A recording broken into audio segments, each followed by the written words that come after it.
L'activité de l'OTAN aux frontières de la Russie ne peut pas passer inaperçue pour les militaires russes, a déclaré ce lundi aux journalistes le porte-parole du président russe, Dmitri Peskov, évoquant la participation de bâtiments de la flotte de la Baltique à des exercices navals. Cette remise en cause s'est traduite par une soi-disant mutinerie et a atteint son paroxysme la nuit dernière par une tentative d'assassinat du président de la République et un musellement des institutions par la séquestration de plusieurs personnalités.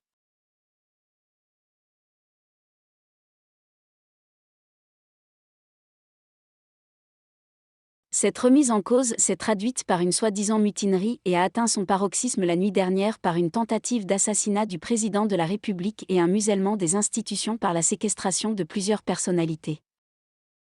Peuple libre du Burkina Faso, l'heure est grave, la résistance héroïque est lancée, prends tes responsabilités pour faire barrière à cette tentative funeste de déstabilisation de ton pays par des aventuriers politico-militaires. Un seul mot d'ordre, sors rejoindre tes frères dans la rue, érige des barricades dans les rues et voies dans tous les quartiers, dans tous les arrondissements et dans toutes les communes du pays. De telles actions et une activité accrue de l'OTAN près de nos frontières ne peuvent être ignorées par nos militaires qui sont responsables de la sécurité de notre pays, a-t-il souligné.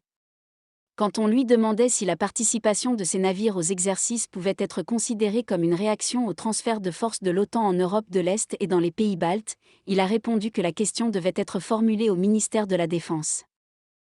Nous sommes en présence d'un processus constant d'exercice, de manœuvre, de l'élaboration de l'outil militaire, un processus qui n'a jamais cessé et qui continuera, a noté Dmitri Peskov.